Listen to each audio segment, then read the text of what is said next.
We have total control of the Strait of Hormuz, as you know, with our blockade. The blockade's been 100% effective. Nobody's been able to get through. How do you want things to end up with the Strait of Hormuz, though? Would you like them to have... Well, we want it open. We want it free. We don't want tolls. It's international. It's an international waterway. They're not charging toll. আসসালামু আলাইকুম বন্ধুরা, আশা করি সবাই সুস্থ আছেন। বন্ধুরা, ইরানের সঙ্গে যে কোনো ধরনের শান্তি আলোচনায় যখন হরমুজ প্রণালী নিয়ে দর কষাকষি হচ্ছে এবং হরমুজ প্রণালীকে উন্মুক্ত করার বিষয়ে জোর দেওয়া হচ্ছে, ঠিক এমতো অবস্থায় সাংবাদিকদের সঙ্গে আলাপকালে ডোনাল্ড ট্রাম্প দাবি করেন হরমুজ প্রণালী ইরানের নিয়ন্ত্রণে নয়, বরঞ্চ যুক্তরাষ্ট্র বা তাদের নিয়ন্ত্রণে রয়েছে।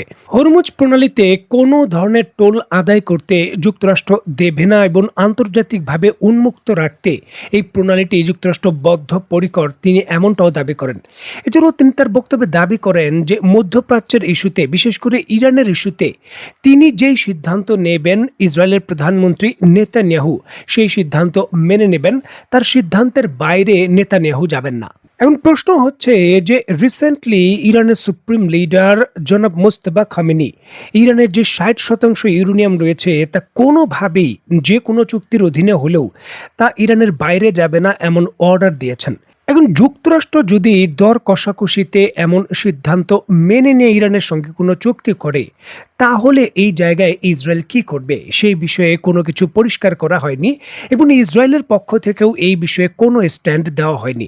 যদিও বলা হচ্ছে যে ইরানের বিরুদ্ধে যে কোনো ধরনের সিদ্ধান্ত তড়িঘড়ি করে ওয়াশিংটন বর্তমানে নিতে চায় না।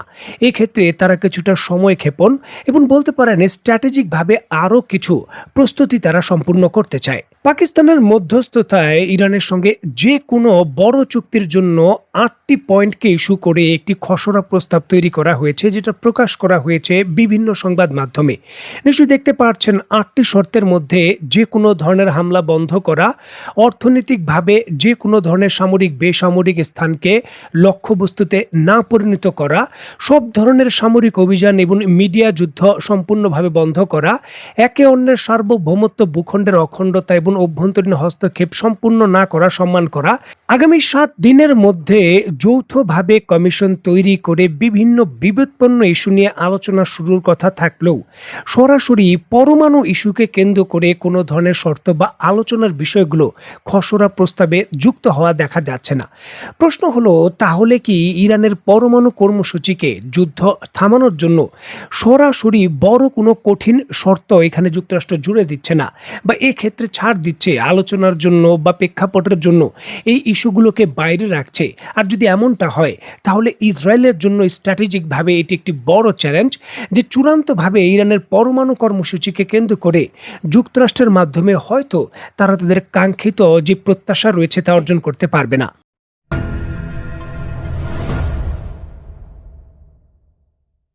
দেখুন, একদিকে যখন খসড়া প্রস্তাব তৈরি হয়েছে শান্তি চুক্তির অধীনে আলোচনা শুরু করার জন্য, ঠিক এমতো অবস্থায় ইরানের পক্ষ থেকে কঠিনভাবে হুঁশিয়ারি দেওয়া হয়েছে, যদি এইবার ইরানের সার্বভৌমত্বের বিরুদ্ধে কোনো সামরিক হামলা হয়, তাহলে পাল্টা হামলা শুধু মধ্যপ্রাচ্য নয়, মধ্যপ্রাচ্যের বাইরেও হবে এবং এই হামলার ইরানের যে টার্গেটগুলো সেগুলো মধ্যপ্রাচ্যের বাইরেও ছড়িয়ে যাবে। দেখুন, ইরানের পক্ষ থেকে এই সরাসরি স্টেটমেন্ট এমন এক সময় দেওয়া হলো যখন মধ্যপ্রাচ্যের ইস্যুকে কেন্দ্র করে ডোনাল্ড ট্রাম্প নতুন শক্তিশালী পদক্ষেপ নেওয়ার জন্য চূড়ান্তভাবে হুমকি দিয়েছেন। বলেছেন যে কোনো ধরনের পরমাণু ইস্যুকে কেন্দ্র করে যদি সমঝোতা না হয়, বিশেষ করে ইউরেনিয়াম, যেই 60% পরিশোধিত ইউরেনিয়াম রয়েছে তা যুক্তরাষ্ট্রের কাছে হস্তান্তর করা না হয়, তাহলে তারা সামরিক হামলা করবে এবং এই ক্ষেত্রে শক্তিশালীভাবে পূর্বের থেকেও করবে। আর এর পাল্টা জবাব হিসেবেই কিন্তু ইরান এই স্টেটমেন্ট দিয়েছে। এখন দেখুন, ইরানের এই যে স্টেটমেন্ট, এইবারকার পাল্টা হামলা শুধু মধ্যপ্রাচ্যে নয়, মধ্যপ্রাচ্যের বাইরেও হবে, এটি কিন্তু একটি গুরুত্বপূর্ণ স্টেটমেন্ট। বিশেষ করে যখন ডোনাল্ড ট্রাম্প জরুরি ভিত্তিতে তুরস্কের প্রেসিডেন্ট রিসেপ তাইপ এরদোগানের সঙ্গে আলাপ করেছেন।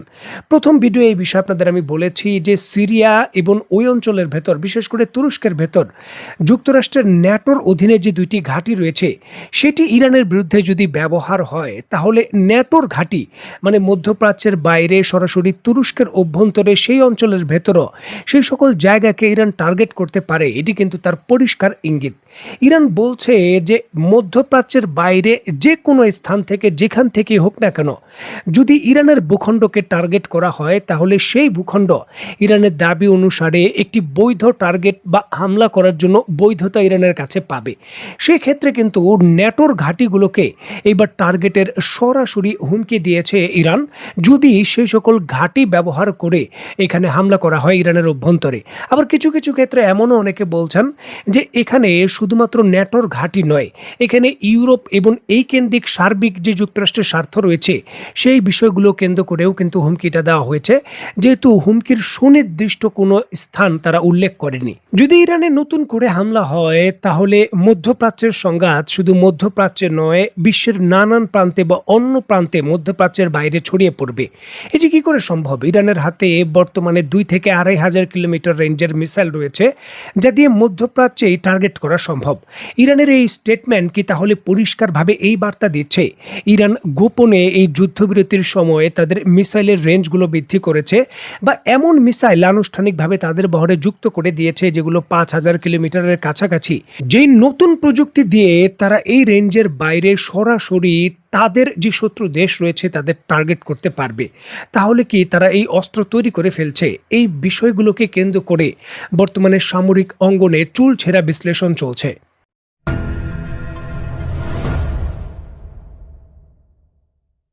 দেখুন, যে কোনো সামরিক পরিস্থিতিকে কেন্দ্র করে ইরান যখন তার অবস্থান পরিষ্কার করেছে, যে কোনো নতুন হামলা মধ্যপ্রাচ্য ছাড়িয়ে এই সংকটকে আরও বাইরে নিয়ে যাবে, ঠিক এমতো অবস্থায় স্ক্রিনে নিশ্চয়ই আপনারা দেখতে পাচ্ছেন ইসরায়েলের সংবাদ মাধ্যম দ্য জেরুজালেম পোস্ট কিংবা মধ্যপ্রাচ্যের বড় সংবাদ মাধ্যম দ্য মিডল ইস্ট আই, তারা তাদের সংবাদে বলছে যে ইরান দাবি করেছে বা এই ধরনের কূটনীতিকভাবে সামরিক সূত্রে তথ্য রয়েছে, ইরানের হাতে এমন কিছু অস্ত্র বা মিসাইল ক্যাপাবিলিটি রয়েছে যা এখন ইরান ব্যবহারই করেনি, সেটা অব্যবহৃত অবস্থায় ইরানের কাছে রয়ে গেছে, ইরান গোপন রেখেছে। পরিষ্কারভাবে ইঙ্গিত পাওয়া যায় যে ইরানের হাতে হয়তো লং রেঞ্জের আরও বেশি পেলোড বা ওয়ারহেড যুক্ত করার যে মিসাইলগুলো সেগুলো রয়ে গেছে, যেগুলো ভারী মিসাইল হওয়ার কারণে চূড়ান্ত পদক্ষেপের পূর্বে ইরান প্রকাশ্যেও আনতে চাচ্ছে না, যার জন্য তারা তাদের সক্ষমতার বিষয়ে এই ধরনের বড় প্রকাশ্যেই বলতে পারেন বার্তা দিচ্ছে। ইরান যখন তার সক্ষমতার পরিষ্কার বার্তা দিচ্ছে, তখন যুক্তরাষ্ট্রের পক্ষ থেকে ইসরায়েলের যে কোনো হামলা রক্ষা করার ক্ষেত্রে যে দুর্বলতা রয়েছে তার প্রকাশ্যে রিপোর্টও কিন্তু আসছে।